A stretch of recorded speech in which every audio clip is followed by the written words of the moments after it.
السلام علیکم۔ آج ہم محمد علی مرزا بیان سنیں گے مسجد میں ایک سے زیادہ جماعت کرانا کیسا ہے اسلام کے پوائنٹ آف ویو سے۔ چلتے ہیں بیان کی طرف اور جانتے ہیں اس بہترین ٹاپک میں کہ مسجد میں ایک سے زیادہ جماعت ہو سکتی ہے یا نہیں۔ ایک مسجد میں ایک نماز کی کتنی دفعہ جماعت زیادہ سے زیادہ کروا سکتے ہیں؟ میں نے تو اس پہ پہلے بھی بات بتا دی ہے کہ بھئی جان بوجھ کے تو نہیں بار بار جماعتیں کروانی چاہیے۔ اگر کہیں رہ جائے تو ٹھیک ہے، کروا سکتے ہیں۔ وہ تو اگر مسافر ہے وہ جتنی بار مرضی کروائیں، جتنے نئے مسافر آ رہے ہیں کرواتے جائیں، اس میں تو کوئی عرض نہیں ہے۔ لیکن یہ جو مصیبت کھڑی کی ہوئی ہے نا کہ جان بوجھ کے جماعت چھوڑ دینا پھر جا کے اپنی جماعتیں کروانا، یہ بات بھی غلط ہے۔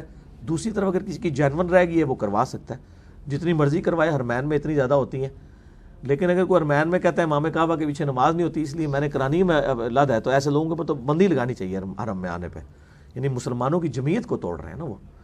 اور ایسے امام کعبہ اور ایسے سعودیہ کے مفتیوں کے اوپر بھی پابندیاں لگانی چاہیے جو یہ کہتا ہے کہ فلاں کے پیچھے نماز نہیں ہوتی ہے۔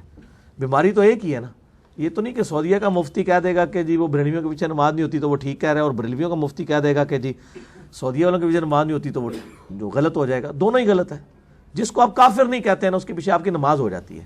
میرا اس پہ کلپ بھی ہے کہ امام کعبہ کے پیچھے نماز والا مسئلہ، بلکہ آپ امام کعبہ کے پیچھے نماز لکھیں، سب سے زیادہ میرا کلپ لوگوں نے دیکھا ہوا ہے، لاکھوں لوگ دیکھ چکے ہیں، وہ کھلا ہوا ہے۔ تو امامت مطلب جس کو آپ مسلمان سمجھتے ہیں، تو میرے علم میں تو ابھی تک 2 فرقے ایسے ہیں جو یعنی جنہوں نے ایسی باؤنڈریز کراس کی ہیں کہ ان کو کافر کہا جائے۔ اہل سنت میں سے قادیانی جو نکلے ہوئے ہیں، اور شیعہ میں سے نصیریہ۔ اس کے علاوہ جتنے بھی ہیں وہ اپنی ساری گمراہیوں کے باوجود کفر کے درجے تک کوئی معاملہ نہیں ہے۔ کلمہ کو مشرک ہو سکتا ہے کوئی، اور ایشوز ہو سکتے ہیں، لیکن ہے تو مسلمان ہی ہے، کافر نہیں۔ علی بھائی، جو مطلب احناف کی جو مساجد ہیں وہاں پہ اگر کوئی بندہ لیٹ ہو جاتا ہے نماز پڑھنے کے لیے تو وہاں تو وہ جماعت کے ساتھ نہیں پڑھ سکتا، پھر اب انفرادی پڑھ رہی ہے کہ اس کا کیا حال ہے پھر؟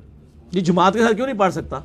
حنفیوں میں سے جو رہ گیا ہوا ہے اس کو آگے کر دیں، آپ پیچھے نیت کر لیں، ہمیں تو مسئلہ ہی نہیں، ہم تو سب کے پیچھے پڑھ لیتے ہیں۔ لیکن آپ نے پہلے بھی کہا نا کہ وہ دوسری جماعت کے قائل نہیں، انفی نہ کہ دیوبندی، اچھا، بڑے بھائی نہیں انفیوں کے، چھوٹے بھائی۔ یہ چھوٹے بھائی شرارتی ہوتے ہیں نا۔ بریلوی تو قائل ہے دوسری جماعت کے، ان کا تو بڑا ڈسٹنگوش مسئلہ ہے کہ وہ دوسری جماعت کے قائل ہیں۔ بریلوی نہیں آپ کو منع کریں گے۔ ہاں، آپ کو دوسری جماعت کرانے سے اس وقت منع کریں گے، وہ تو آپ کو اکیلا پڑھنے میں سے بھی منع کرتے ہیں، رفع دین کی وجہ سے کرتے ہیں، وہ علیحدہ مسئلہ ہے۔ تو بہتر یہ ہے کہ ان کو امام بنائے، آپ پیچھے ان کے پڑھ لیں نماز۔ آپ کو تو مسئلہ ہی نہیں ہے، مسئلہ ہی آسان کر دیا ہے۔ جدھر بھی آئے کوئی مطلب ہم تو مطلب کوئی بغیر داڑھی والا بندہ بھی ہے اس کو کہتے ہیں یار کراؤ آگے، وہ پھر خود شرمندہ ہو کہتا نہیں سر تسی کرا دو، ہمیں کون سا ڈر ہے؟